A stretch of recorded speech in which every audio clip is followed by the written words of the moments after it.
Diasco Foot, miroir du football de la diaspora congolaise.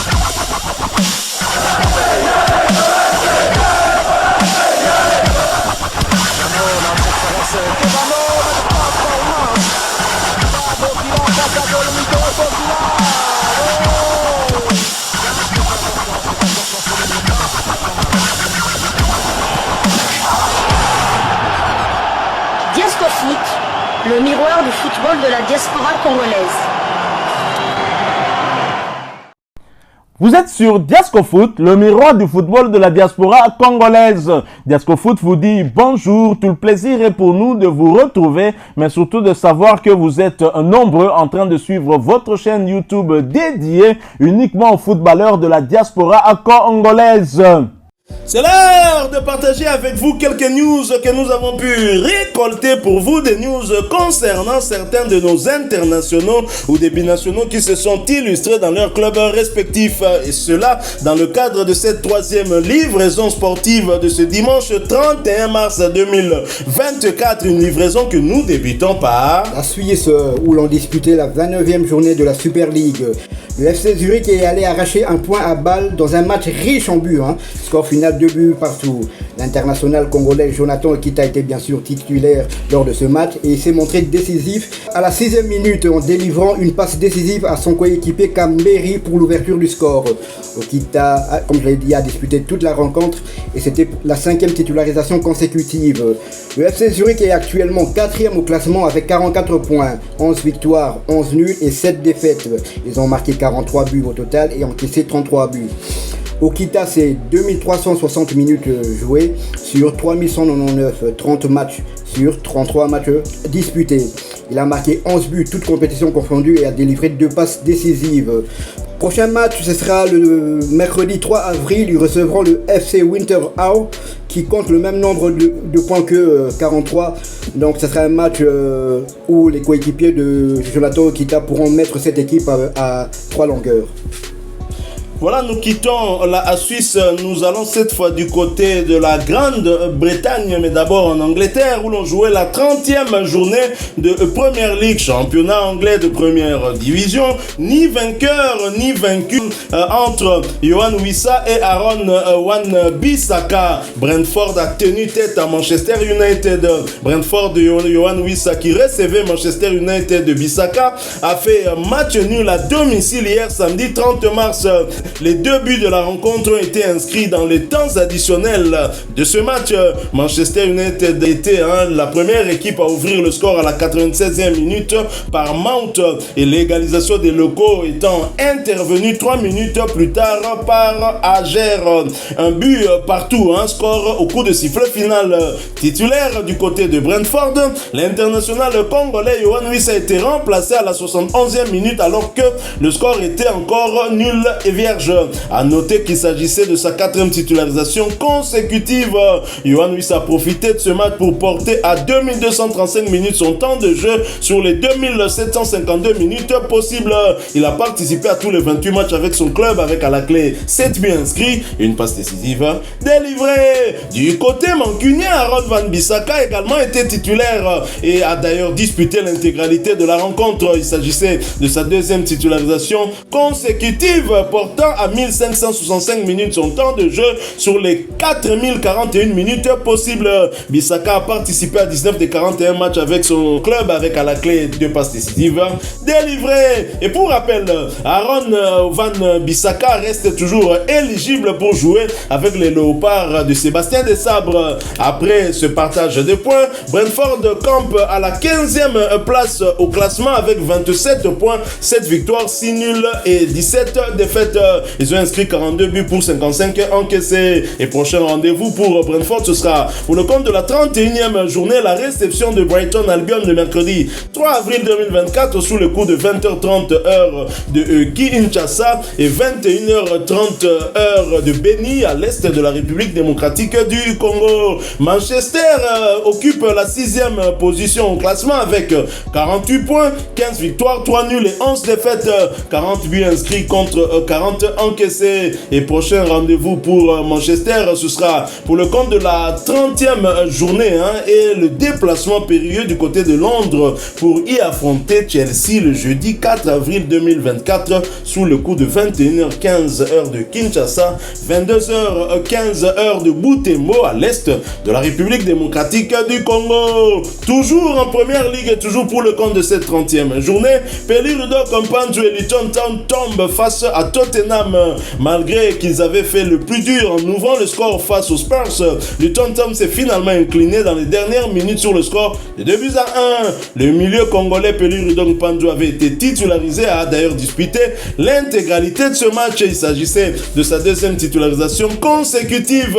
Il a porté à 1474 minutes son temps de jeu sur les 3444 minutes possibles. L'international congolais a participé à 28 des 36 matchs avec 100 en équipe.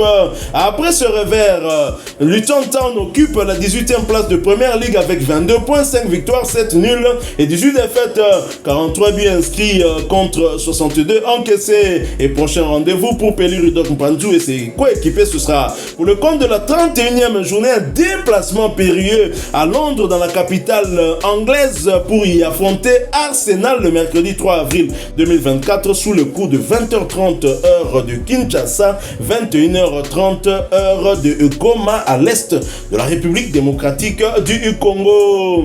Toujours en Angleterre et pour le compte de la 29e journée de première ligue, Jean-Philippe Mateta décisif, Crystal Palace arrache un nul sur la pelouse de Nottingham Forest. Score final, un but partout. Jean-Philippe Mateta s'est illustré à la 11e minute de jeu. Il s'agissait de son 9e but de la saison. A noter qu'il a inscrit 3 buts lors de ses 4 derniers matchs titulaires. Il a disputé l'intégralité de ce match. Il s'agissait de sa 9e titularisation consécutive.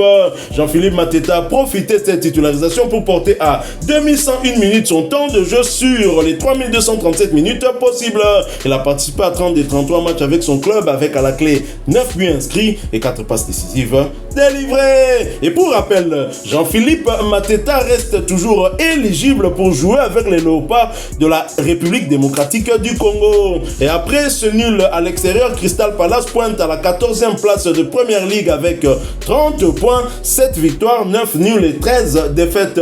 34 buts ont été inscrits contre 49 encaissés. Prochain match pour Crystal Palace, ce sera pour le compte de la 30e journée du même championnat et le déplacement sur le terrain de Bournemouth le mardi 2 avril 2024 sous le coup de 20h45 et 21h45 heure de Bukavu dans l'est de la République démocratique du Congo. Nous quittons l'Angleterre mais pas la Grande-Bretagne. Nous allons cette fois du côté de l'Écosse. En Écosse, on jouait la 31e journée de la Scottish Premiership, championnat écossais de première division. Rocky Bouchiri et Hibernian tombent chez le leader Glasgow Rangers sur le score de 3-1. Titulaire, l'international congolais a disputé l'intégralité de la rencontre pour sa deuxième fois consécutive. A noter qu'il s'agissait aussi de sa 7e titularisation consécutive également. Rocky Bouchiri a porté à 2173 minutes son temps de jeu sur les 3374 minutes possibles. L'international congolais a participé à 27 des 35 matchs avec son équipe. Après ce revers, Hibernian occupe la 6e place du championnat avec 38 points, 9 victoires, 11 nuls et 11 défaites.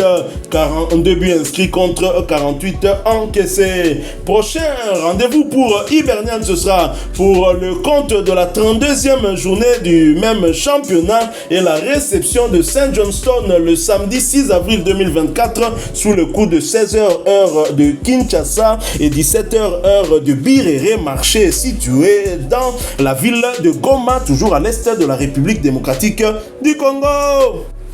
Nous allons cette fois-ci du côté d'Israël où l'on disputait la 27e journée du championnat. Dans les barrages pour la relégation, Ashdod et Jordan Botaka ont réalisé la bonne opération en partant s'imposer sur le terrain de Petak Tikva sur le score de 0-1 grâce à un but de l'international congolais Jordan Botaka. Toujours relégable, Ashdod rejoint le Beitar Jérusalem à la avant-dernière place avec 25 points, mais cette dernière compte un match de moins malheureusement. Botak a été titulaire avant de sortir à la 95e minute de jeu. Son temps de jeu est de 1756 minutes sur 2417. Il a disputé 20 matchs sur 25 et a marqué 3 buts. Il n'a délivré aucune passe décisive malheureusement. Prochain rendez-vous pour Ashdod, le dimanche 14 avril, ils recevront Netanya pour le compte de la 28e journée. Nous quittons Israël, nous allons cette fois du côté de la Russie, un pays cher à Vladimir Poutine, où l'on jouait la 21e journée de Première Ligue, championnat russe de première division. Bonne nouvelle, l'international congolais Théo Bongonda signé son retour en championnat. Le Messi congolais Théo Bongonda a rejoué dans son club, le Spartak Moscou, après plusieurs jours d'indisponibilité à cause d'une blessure contractée lors de la dernière Coupe d'Afrique des Nations Côte d'Ivoire 2023. C'était hier, samedi 30 mars 2024, à domicile dans un match où il recevait Oural. Il n'y aura eu ni vainqueur ni vaincu. 0 but partout était le score qui a sanctionné cette rencontre. Le milieu offensif congolais était bien évidemment titulaire au coup d'envoi de la rencontre, mais il a été remplacé à la 83e minute sans pouvoir aider son équipe à prendre les 3 points à la maison. Théo Bongonda a profité de sa titularisation pour porter à 1242 minutes son temps de jeu sur les 2806 minutes possibles. L'international congolais a participé à 23 des 29 matchs avec son équipe, avec à la clé 5 buts inscrits et une passe décisive délivrée. Toutefois, ce résultat nul permet quand même à son club, le Spartak Moscou, de totaliser 32 points au compteur et d'occuper la 5e place au classement du championnat russe de première division avec 9 victoires, 5 nuls et 7 défaites.